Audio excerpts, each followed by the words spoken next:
pertanyaan-pertanyaan ini bisa kita mulai dari diri kita sendiri. Kita bertanya pada diri kita sendiri. Bagaimana perilaku kita?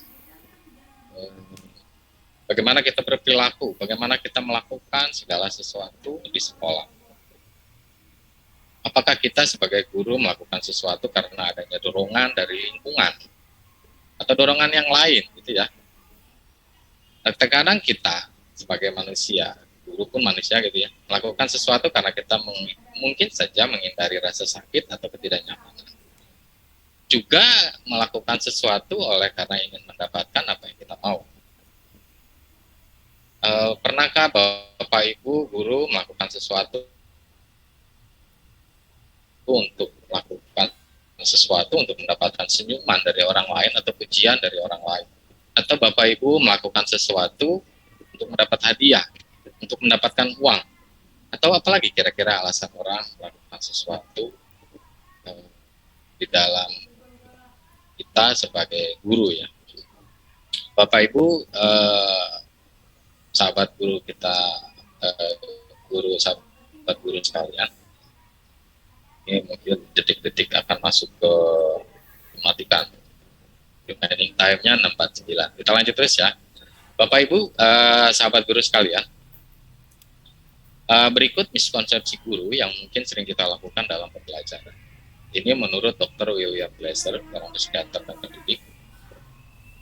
Beliau membuat sebuah teori kontrol yang menghasilkan beberapa miskonsepsi gitu ya, atau konsep yang tidak sesuai tentang makna guru dalam mengontrol di dalam pembelajaran terhadap murid.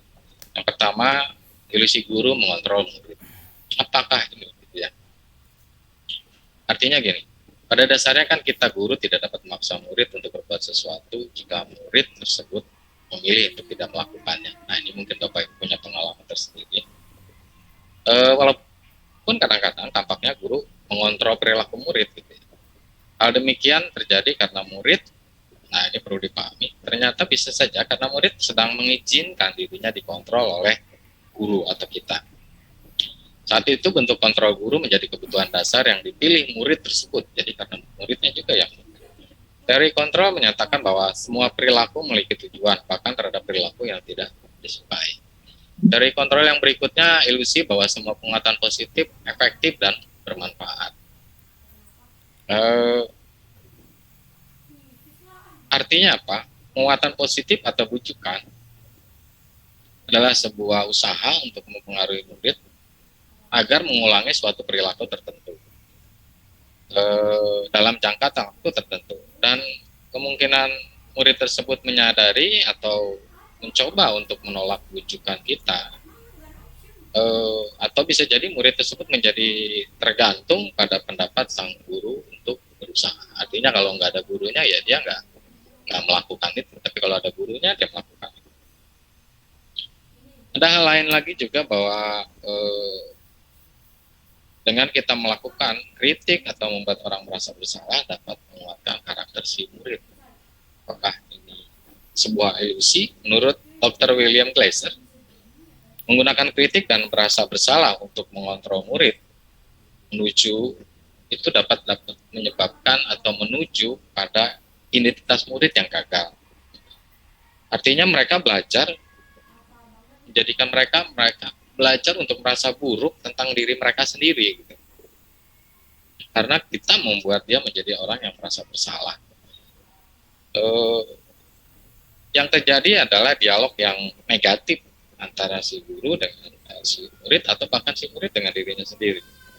Ini kadang-kala sulit ya bagi guru untuk mengidentifikasi atau mengetahui apakah perilaku ini mereka lakukan atau mereka sedang lakukan atau tidak. Dan bahkan mungkin dengan suara atau bahasa yang halus gitu ya, atau kalau kita sering menyindir atau apa gitu, yang sebenarnya sedang menyampaikan pesan negatif kepada si murid. Yang terakhir, ilusi bahwa orang dewasa memiliki hak untuk memaksa. Banyak orang dewasa, termasuk kita sebagai percaya bahwa kita memiliki tanggung jawab untuk murid-murid berbuat hal-hal tertentu. Apapun yang dilakukan dapat diterima selama ada sebuah kemajuan berdasarkan sebuah pengukuran kinerja. Pada saat itu pula kita sebagai guru yang sebagai orang dewasa akan menyadari bahwa perilaku memaksa, mungkin Bapak Ibu punya pengalaman dalam itu, ternyata tidak efektif untuk jangka waktu panjang. Untuk jangka pendek mungkin bisa efektif, tetapi untuk jangka panjang ternyata tidak, dan ada kemungkinan juga malah menyebabkan si murid dengan si guru malah timbul hubungan permusuhan yang terbentuk. Bapak Ibu guru sekalian, saya lanjutkan ya, boleh ya? Baik Pak. Lanjut Pak, lanjut. Kalau ini boleh ini ya. Selanjutnya saya mau lanjut ini.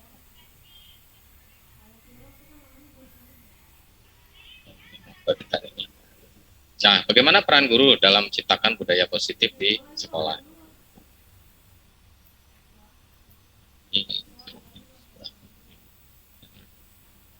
Baik, ini dalam bentuk PDF ya. Terlihat ya, terbaca ya Bapak Ibu ya? Belum. Terlihat Pak. Baik, saya lanjutkan ya. Peran guru dalam menciptakan budaya positif di sekolah disimpulkan sebagai guru adalah seorang pemimpin pembelajaran atau pemimpin sekolah. Filenya belum tampil, mohon izin. Di saya Pak tampil. Iya, di saya juga belum tampil. Masih diagram tadi Pak. Sorry. Maaf. Baik Pak.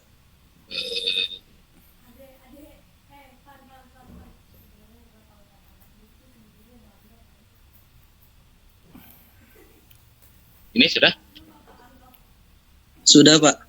Baik. Lalu bagaimana peran guru dalam menciptakan budaya positif di sekolah? Simpulkan saja langsung ya bahwa seorang guru itu adalah seorang pemimpin pembelajaran. Yang menuntun murid belajar sesuai kodratnya menuju kebahagiaan sesuai filosofi KHD yang menjalankan peran sebagai seorang guru, memotivasi dan meyakini dan menerapkan visi tersebut sehingga tercipta budaya positif. Ini saya lanjutkan.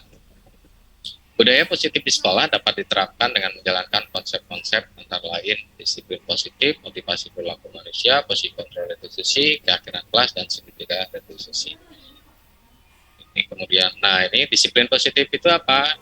Seorang guru harus menciptakan anak-anak yang memiliki disiplin diri, yaitu anak yang berperilaku dengan mengacu pada nilai-nilai kebajikan universal, yang memiliki motivasi dari dalam dirinya sendiri, yaitu bertanggung jawab,